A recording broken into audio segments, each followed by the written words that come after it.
This is Amy Gray-Cunningham, and you are listening to the Butterfly Kisses Podcast, a journey of spiritual transformation. It has been my pleasure to speak with some amazing people who have had profound spiritual awakenings. Throughout these conversations, may you experience a life filled with joy, love, and personal growth. Now let's get going.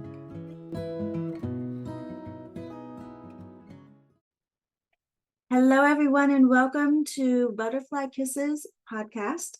I am your host, Amy Gray-Cunningham.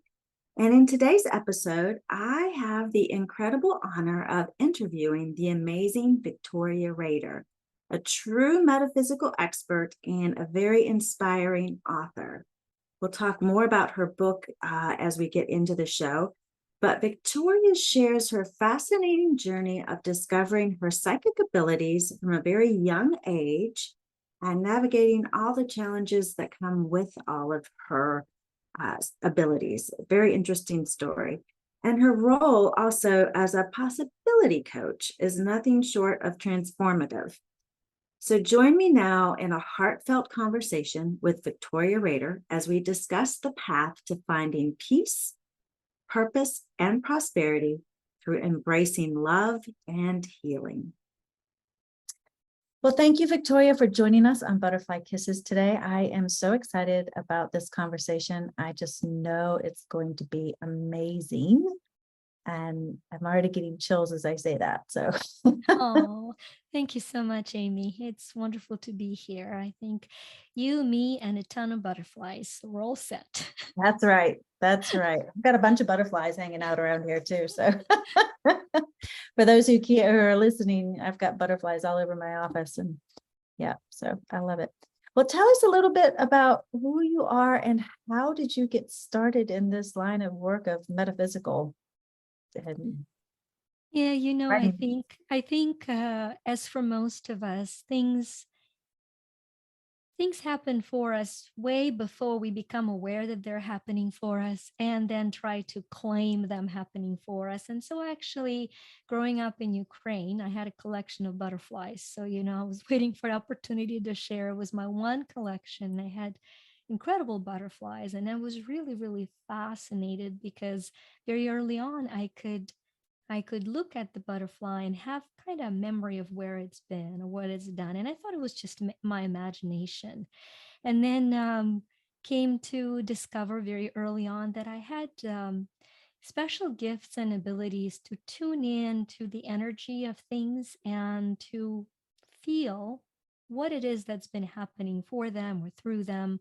Psychic abilities that I tend to call them now, but at that point I was just a kid and it was all miraculous and it was all play. You said before recording, let's record play. I'm like, yep, that's not recording, we're just playing here. So it was all game. And as a young teen, I would intuitively do coffee cup reading from my mom's friends and then tea leaf readings. I never read any books, just kind of would flip the cup and have fun doing that. And so when I went to school, I went to Kevin Hill Academy. Every Saturday, my girlfriends would come over and I would do what I called was not even a reading, but just kind of, okay, this is what to expect this week. And really was always a game until one day I did a reading and could clearly see that one of my friends was going to experience a death in the family.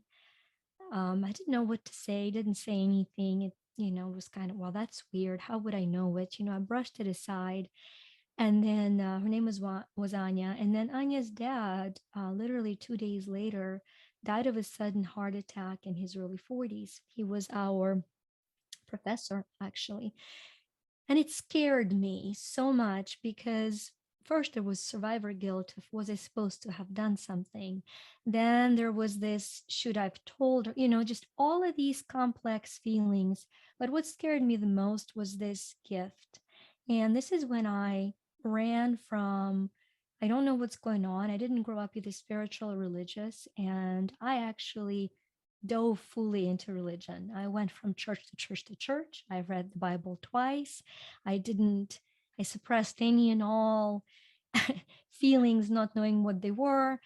And so it was a combination of studying what I believe to be a sacred structure, and then allowing for my talents to flow within it, that brought me peace. And I know that everybody has their own path, but that was my way of saying, okay, if I find this gift resonating with an ancient gift that is come through the great power of God, the great overall designer, then I will step and develop that gift. And that's kind of the journey that was on the personal level.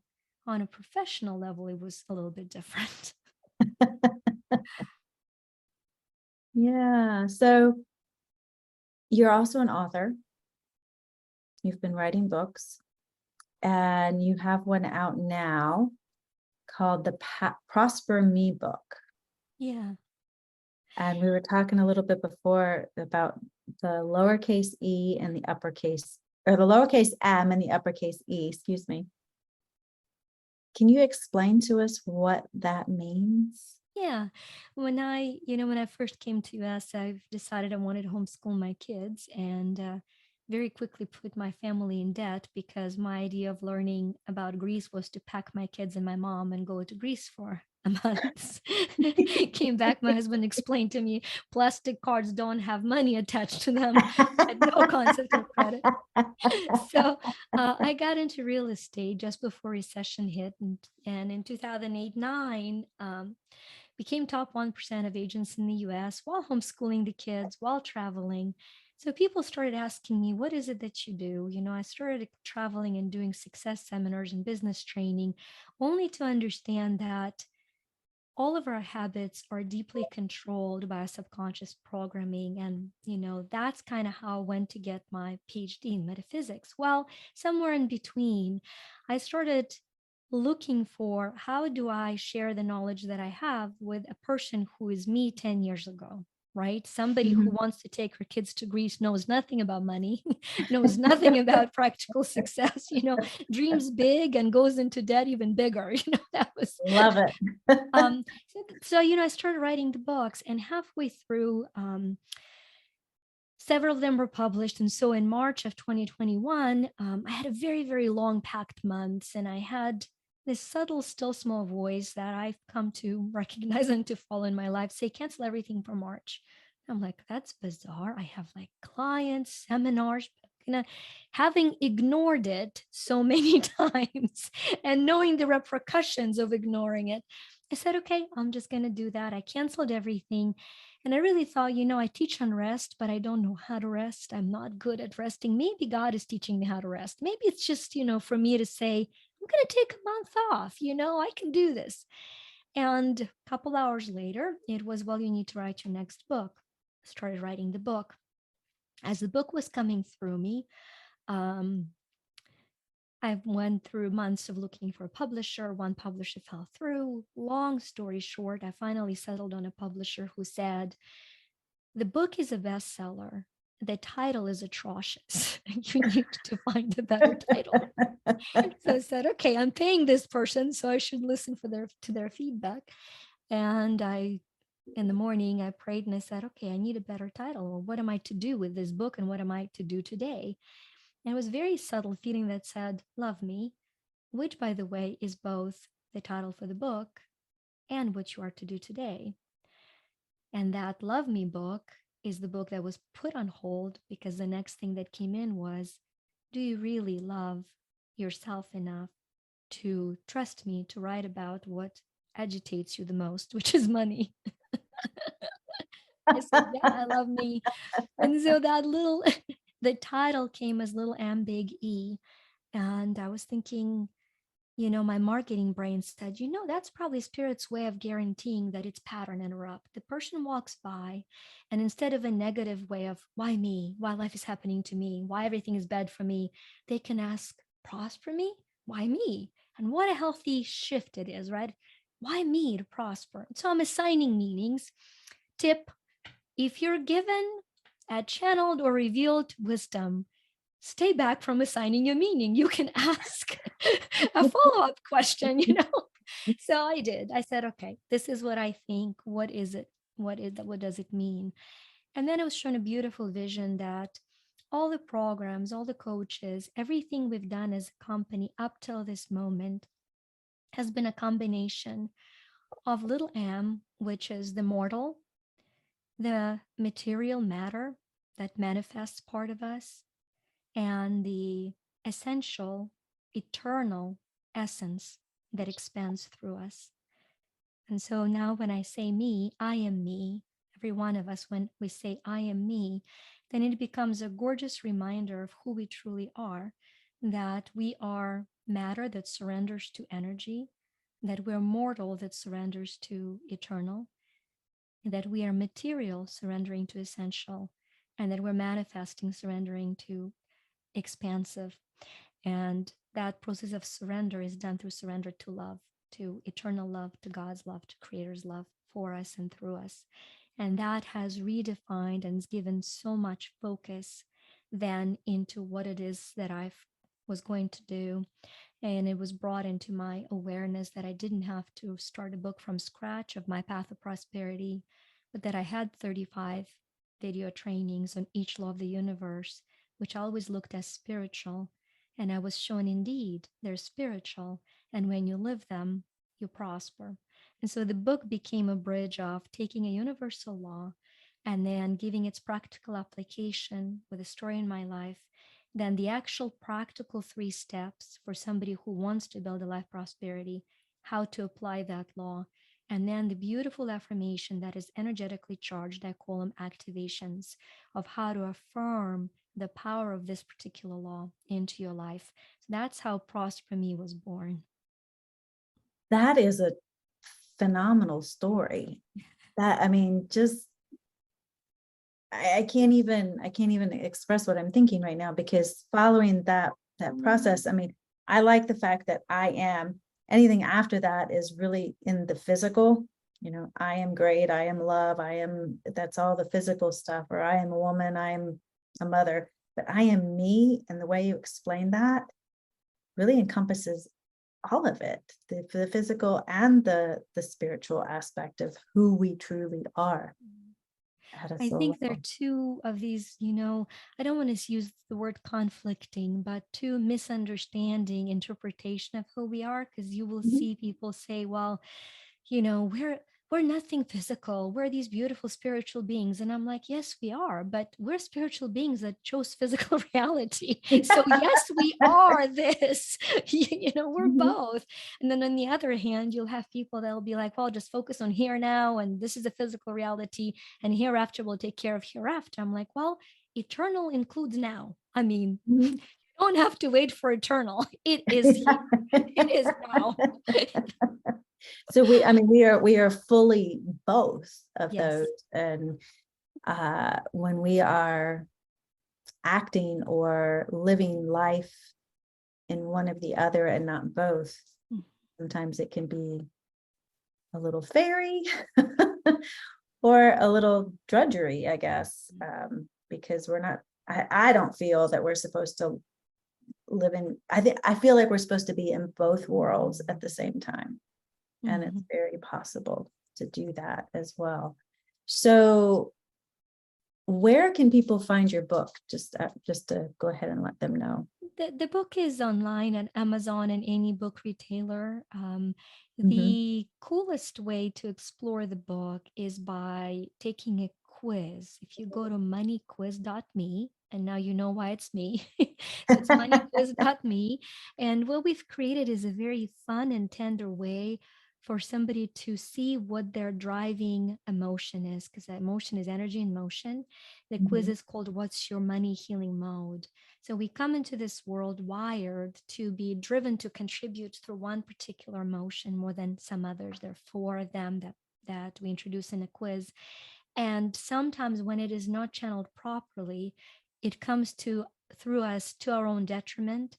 And so the quiz tells you what that emotion is and gives you the 3 laws, universal laws out of the 35 to focus on in order to start your journey of opening yourself to truly prospering.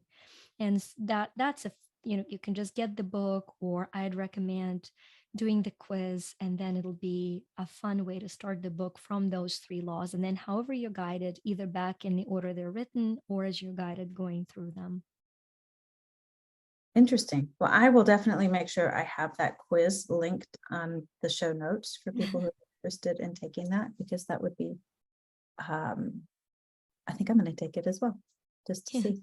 And it looks like you have an app as well. Yeah. So the app there are a couple of them, but the one that is continually growing is called Empower-Me to Lembighi. I know it's repetitive. I am really sold on my own I love it. I have the girls and I have amazing team, both of coaches and my team. And, we just say, if we just live in this joy that in our little group, it's plenty. Everything else is a bonus. If we bring somebody into the family, it's great. And so Empower-Me app is created to give a person an access to their infinite possibilities. So in Eastern philosophy, you're looking at 7 chakras, and they're all responsible for a different energy center. One of the products we're actually creating is Accept Me deck of cards that will have Christian scripture on one side with a teaching that corresponds to different chakra centers. It was interesting because that project had to wait for a year because I was waiting for a scripture from the Bible to confirm that. And I found it in Ezekiel, where he sees the glory of God as a rainbow in the sky. And that's going to go on the deck, right? So just bringing them together. That's awesome. So the Empower-Me then has 3-minute meditations that they're three of 3 minutes each that open each one of these centers in a guided way. For example, I don't call them chakras, I'm calling them possibility centers because that's more of my language of describing what they mean to me. So if I go to Hear Me center or throat chakra traditionally, right now for a lot of people, it is a very blocked ability because we are not connected to the truth that we are. Well, the truth that we are is love and light, heart and solar plexus. We're all the love and light, and we are to express that love and light. Right now, I believe people are confusing expressing their pain or expressing with their opinion with expressing their truth. And the pain and the emotion and the opinion are all very important to be expressed, as long as we don't confuse them with the truth of who we are. We express them on the way of finding that. And so let's say if you go to Hear Me Center, one of the beautiful 3-minute meditations there is rewiring your brain to receive good news, because we as society are trained to receive bad news. We're trained for it. And what we're trained for is what we're going to create and attract in our life. So since that is an expression center, that's just one of those many, many meditations. And then in addition to those, we have different sets that are intuitively aligned with person's need. For example, there is a My Grief set that has 90 aspects of grief. I get very emotional because I believe humanity is grieving. We don't know how to recognize grief. We don't necessarily know how to process it fully. And so through work with clients, I found that there are 90 different aspects of grief that can be blocked subconsciously. So when what I'm called to do is give this as a small 1-minute example, because I think for somebody it'll be very important.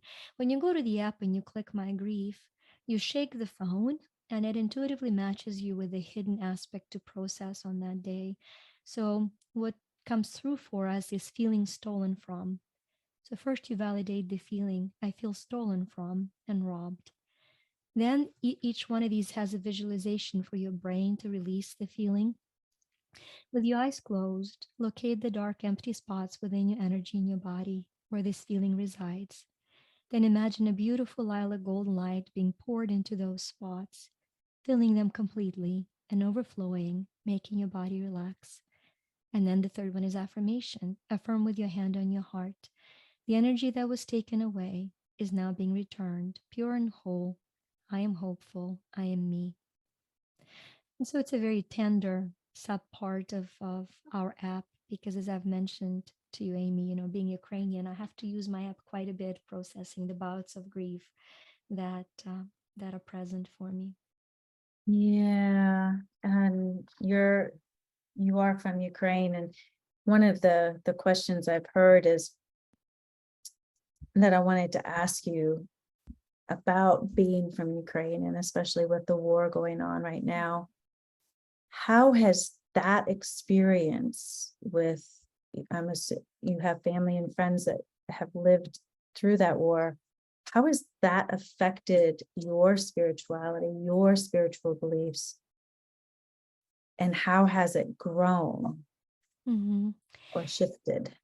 You know, there are levels, just like, we say me, there is little m that has opinions of pain, and there is big E that has opinions of love, but I think what has happened and is happening through that process is, it's one thing to have taught on understanding that the programs that exist between people exist between nations genetically, and it's in a way very empowering to see that. And what I mean by that is, and I will take that from each of us individually and apply it to what's happening in Ukraine and bring it back to me. For all of us, we can be feeling very powerless.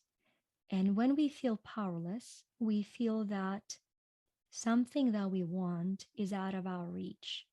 We might feel we have to go get it or we can't get it. We feel things are happening to us. So if you are at a point of powerlessness and you are in Ukraine, you may feel that things are unfairly happening to you, that somebody has come. Look at that. Our intuitive match was your things being taken away from you, right?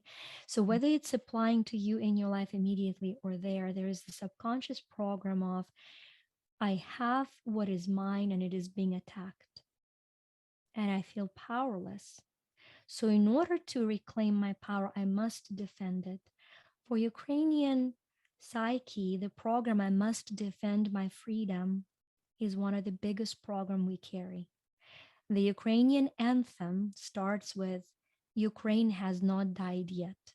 So for 500 years, a Ukrainian mental mindset is, I must defend my freedom.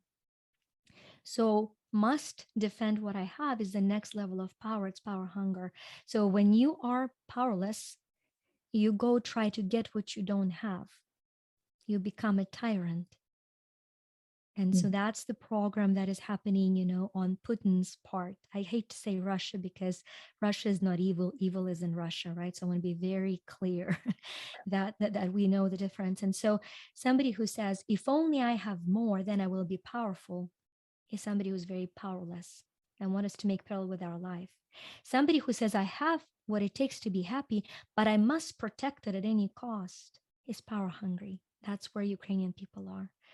But the third level of empowerment is not seeing things as happening to you, not seeing them as happening for you, that you must defend them, but allowing for divine love to flow through you, no matter what the circumstance is.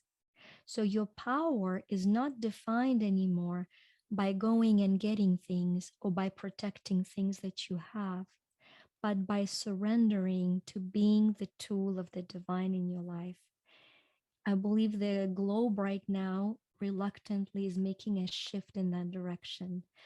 The COVID tried to humble us, to show us you control nothing. Surrender to love and become its vehicle here and now.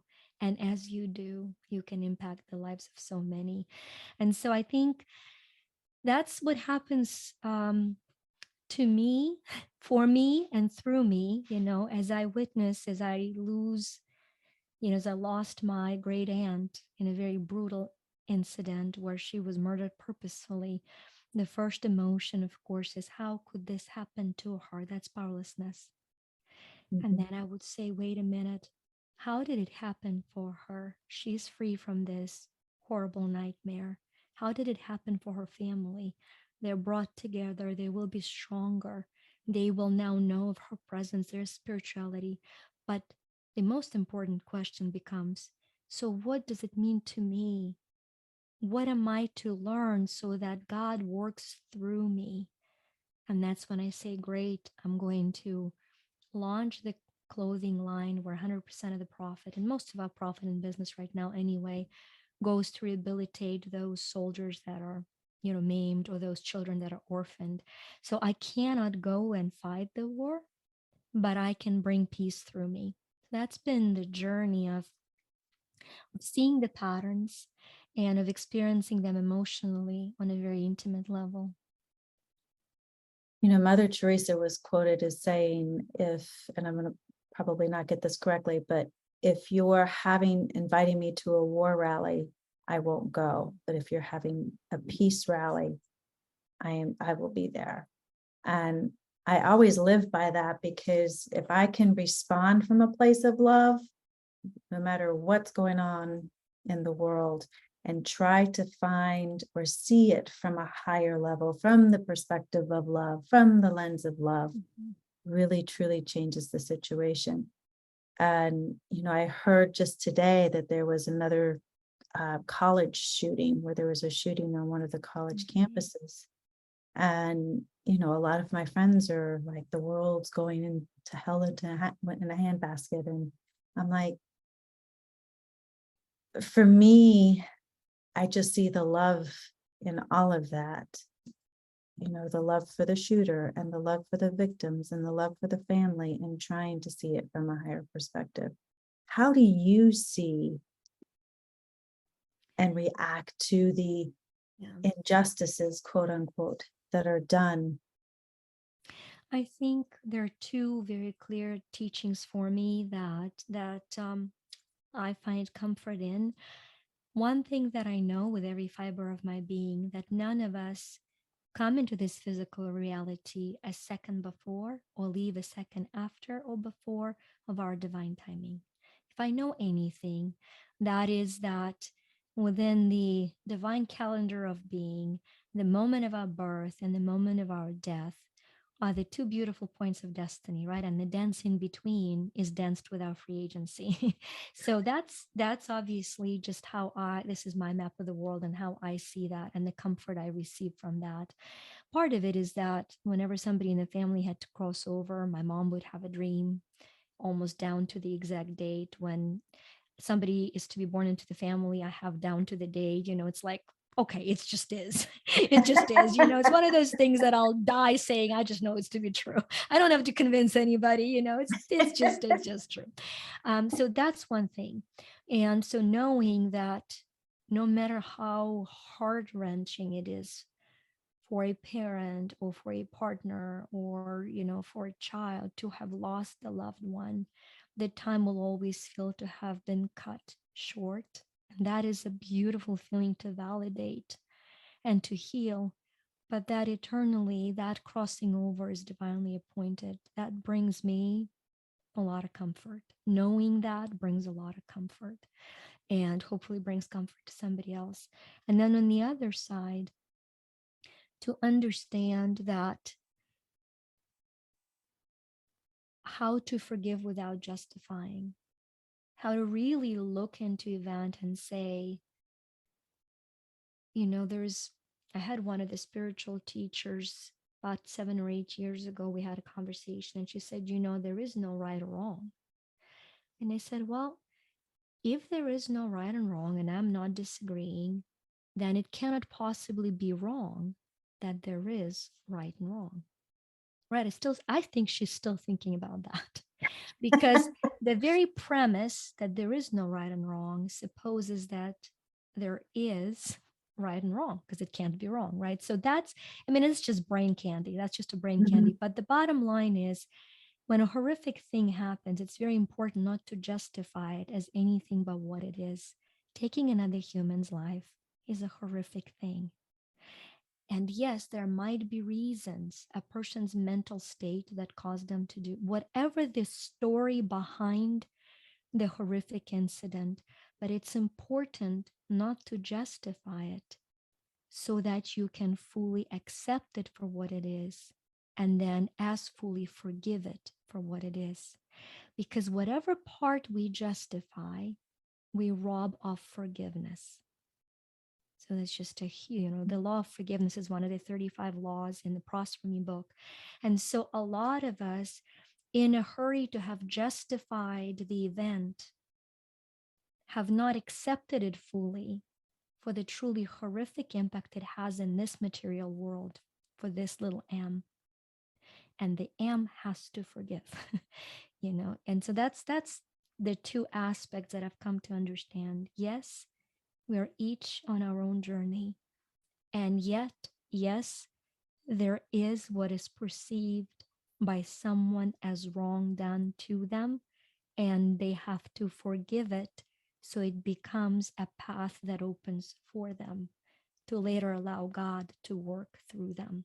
But you start with validating what you feel. That is beautifully said. And you're right. Learning to forgive sometimes can be the hardest lesson, but it's how we learn to love even more, I think, is by one, forgiving ourselves and forgiving others. And I feel that's one of the biggest life lessons I've been learning the past couple of years anyway. Are you searching for a deeper connection with the unseen world? Well, then look no further. I am Amy Gray-Cunningham, and I invite you to explore the realms beyond the ordinary. As a gifted medium, I've spent years honing my abilities to bridge the gap between our world and the spirit realm. My unique approach to mediumship combines intuition, empathy, and a profound understanding of the unseen energies around us. Through a mediumship session, I can help you connect with your loved ones who have passed on, providing comfort, healing, and profound insights. Whether you're seeking closure, guidance, or simply a sense of peace, my mediumship sessions provide a secure and nurturing space for you to delve into the mysteries of the afterlife. Join me today on a transformative journey as I channel messages from the other side, offering validation, clarity, and a profound sense of connection to those who have crossed over. Book your mediumship session with me today. A typical session lasts about 50 minutes, giving us ample time to connect and for you to experience the power of a spiritual connection. So visit my website at AmyGrayCunningham.com to schedule your session. Now get ready to unlock the healing that awaits you.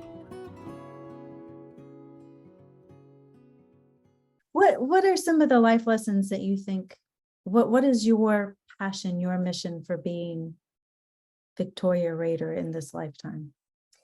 I think my biggest calling in life that I've come to be and to live through is just reminding every person that comes into my life that they do have an incredible potential of divinity within them, and that sacred self of who they are will be freed when we fully love the scared part of who we are. There's a dance between the scared self and the sacred self. And I know in a lot of the personal development circles, we're taught to push through or force your way through or ignore that voice. But I think finding your scared part and telling her, that little M, and telling her, I got you. You have every single right to be upset, to be hurt and terrified. And right now I'm going to hold you, and we're going to do it anyway. And so it's acknowledging, and I call it the sea of commitment. If you look at scared and sacred, they're the same letters, and the only thing that is shifted is sea. So I call it the sea of commitment. If you go to our site, youtoshine.com, we actually, I think, still have a pop-up of a free meditation from scared to sacred. And that really is all it is. It takes you to that inner light that you are, the love that you are, and teaches you to find the dark spots of you that are hiding right now, because they're sure that if you find them, you're going to punish them or criticize them, or tell them that they shouldn't be who they are. And so that's definitely the biggest calling I've come to be, is for us to learn to surrender to God's love so completely that we can love even the darkest parts of who we are, so they can start coming out into the light, and we can be, living our purpose without trying to be perfect, but surrendering to that perfect love. You know, what comes through right now very tenderly is that there are things that we as human beings want to forgive, but don't have human capacity to forgive. Some of those things have happened, in my life. And at those moments, what I do, and I'm sure it's in the book in one of the chapters, but what I do is I actually pray and I say, I can't forgive this. I don't have ability or capacity. So right now, I ask you to forgive for me through me. I surrender my inability to forgive to your infinite power to do so for me. That's probably the most powerful prayer I've ever prayed or ever pray when I need to. When you acknowledge your complete lack of ability to let go of something that you have no skill right now to let go of, those prayers are always answered.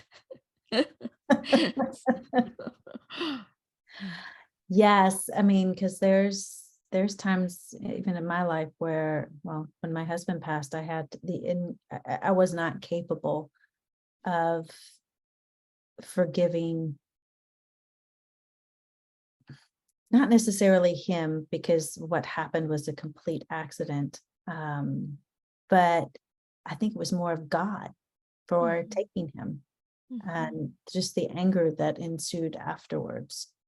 And moving through that has opened up so many other spiritual doors and awakening for me as a result. And had he not passed, I would not have experienced it on that level, if that makes sense. But how do you, because you had mentioned earlier about the title of your book, ProsperME, and how you heard the title. How do you hear from spirit? What is it? Because not everybody can hear from spirit. I think we all have the capacity to, but there's a lot of people that just don't. Yeah. So what do you do? Yeah. So, I often define that, that's first of all, God speaks so liberally. It's if you were to think of how it happens, you go out and the rain is pouring down. I call it the rain of revelation. It's just pouring down.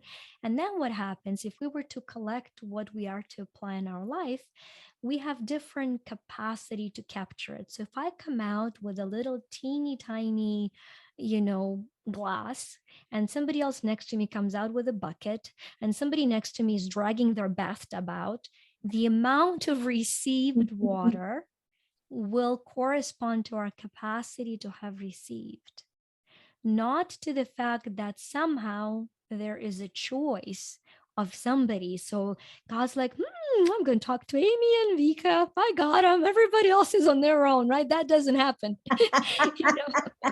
It is poured upon all of us. So what happens then?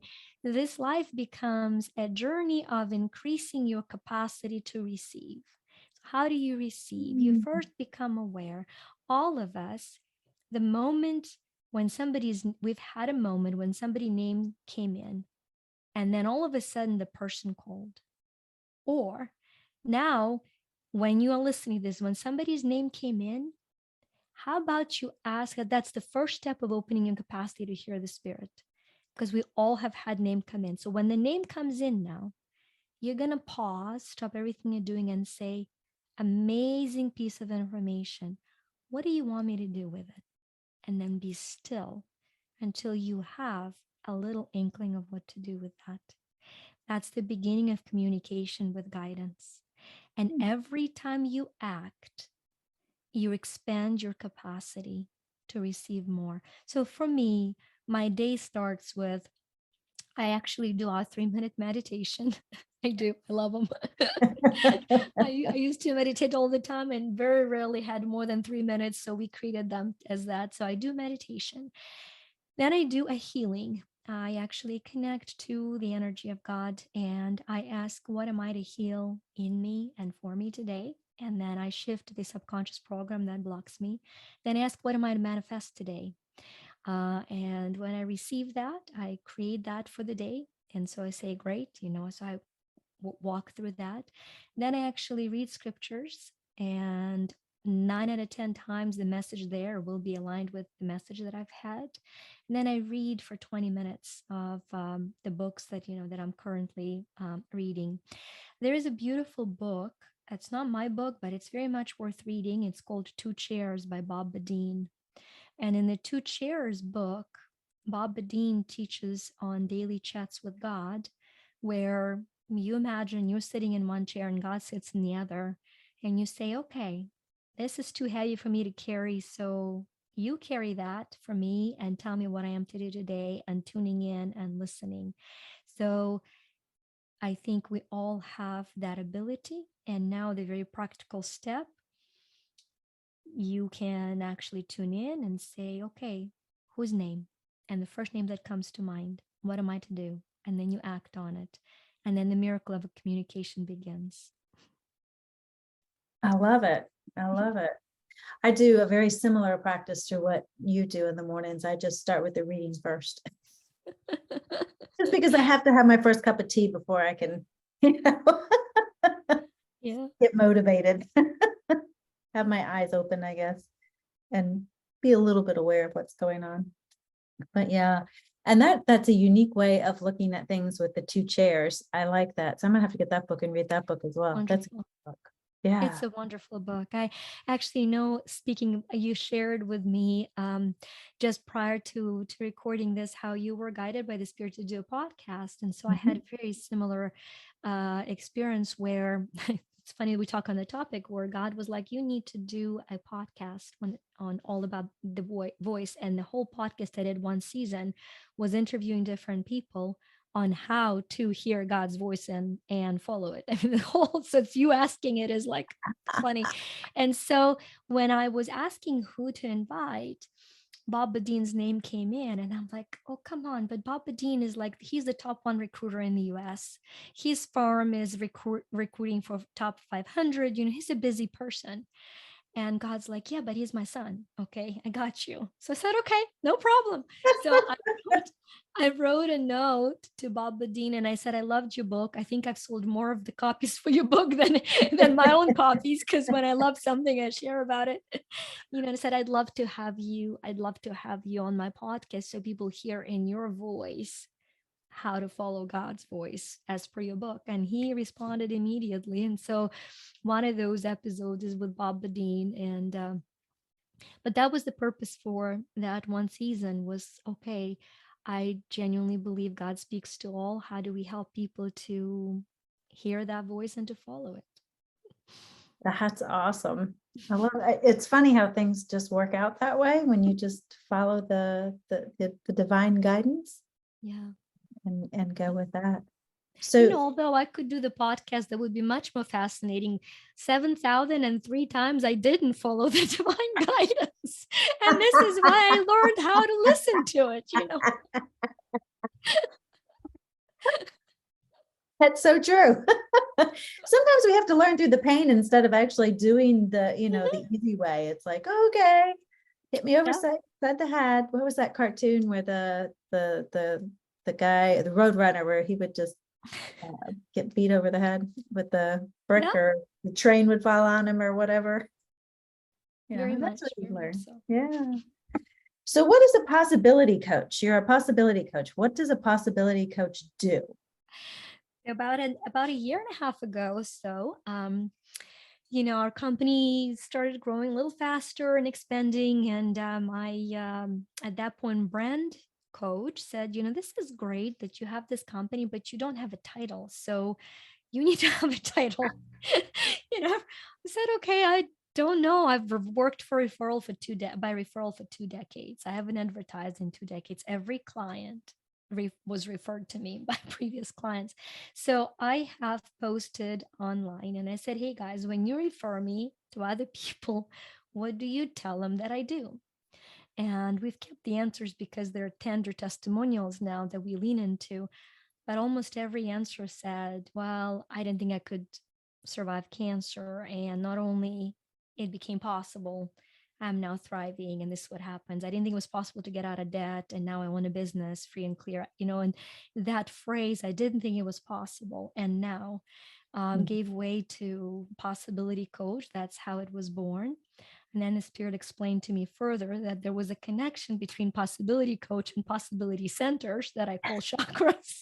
Like, ta-da, I see, I love when you like stare at the obvious and you're like, yeah, whatever, So now that's in a nutshell kind of came together, where I tell people I make it, well, I don't make it. I make nothing. I show you that you can make it possible for you to have deeper peace, purpose, and prosperity. And the reason they're in that order is because peace comes from your heart connection. And to me, peace is awareness of God's love. That's it. That's my definition of peace. Peace is deep awareness of God's love. If you want to deepen peace, deepen awareness of how much you as you are already loved. And then if you go to the top 3 centers, chakras, they're the purpose ones. So coming from a peace, you connect to your purpose. And as you live your purpose, it guides to the bottom 3 chakras, which is the life of prosperity. And there's no shortcut to that. We can all thrive temporarily, but if our thriving is not backed by peace or purpose, it's not permanent prosperity. It's just a temporary band-aid on something that needs to be healed. Hence, 78% of lottery winners end up more broke 3 years after the winnings. So very true. Very true. We just don't know how to handle the money sometimes that comes in, or the abundance, until we work through the issues. So how can people work with you if they want to find out more about a possibility coaching or read your books? I think the easiest way to connect is by going to our website, which is yu2shine.com, u2shine.com, or following me on Instagram, Vica_Rader, RADR. But if you go to the site at yu2shine.com, I'm booked through December, January, but I offer free 15-minute sessions. And during that session, we move the biggest block that you might have subconsciously that you might not be aware of that stands in your way. And then I would make recommendation or introduction either with one of our programs or with one of our coaches if you wanted to continue beyond that. That's awesome. That's awesome. And people, if you're interested, I will definitely have that in the show notes for you as well. What is one thing that you would like our listeners to take away from this conversation today, if anything? I think what is coming through right now is that do not wait for then. What I feel energetically is that some of us today just need a permission. We have not received a permission to allow for love to find you where you are as you are. We even say, I want to be loved for who I am. Well, for still demands a level of performance. So I would say that if you needed a permission, you're receiving it here and now to be loved as you are, that you open your heart so widely to feel your Creator's love for you, that it starts moving through you, healing through you, and creating a life of prosperity through you. Permission granted. Permission taken. Thank you. I love it. I love it. Well, one final question I want to ask you that I ask everyone. If you have an opportunity to sit on a park bench in the most beautiful place that you could possibly think of and have a conversation with someone for an hour, whether that person be alive on this side of the veil or on the other, who would that person be and what would you talk about? Or so? For the sake of sound cliche, that would be the heart's desire. I would sit with Christ. And I don't think we would talk. I think I would just probably allow for myself to just express the immense gratitude for what that name means to me. and for what that divine mission represents for me. And I think I would have asked for a blessing. I think I would have asked for a blessing, or for the memory of a blessing. What I'm given now is that regardless of our spiritual path, we come here anointed, and that anointing happens at His hand. So I would like the memory of that anointing fully. That's a beautiful thought. I love it. Well, Victoria, I want to thank you so much for taking the time today to be on Butterfly Kisses and to share your journey and your thoughts and your love with us. And thank you for shining your light so bright, because when you do, others can see that light in their own darkness. And I really appreciate you for all that you do. Oh, thank you. And thank you for having me and for creating this sacred space for really gorgeous, tender spiritual occurrences that I can see now why they're butterfly kisses every time the spirit touches the heart. Love it. Yes, there's a butterfly kiss somewhere. Yes. Thank you. Thank you for tuning in to Butterfly Kisses Podcast, a journey of spiritual transformation. We hope today's episode has sparked new thoughts, offered fresh perspectives, or simply entertained you. Remember, the conversation doesn't have to end here. Connect with us on social media, share your thoughts, and stay engaged. Also, share it with a friend. Until next time, keep exploring, keep learning, and keep embracing the journey of spiritual transformation. Take care, and we'll catch you on the next episode. See ya!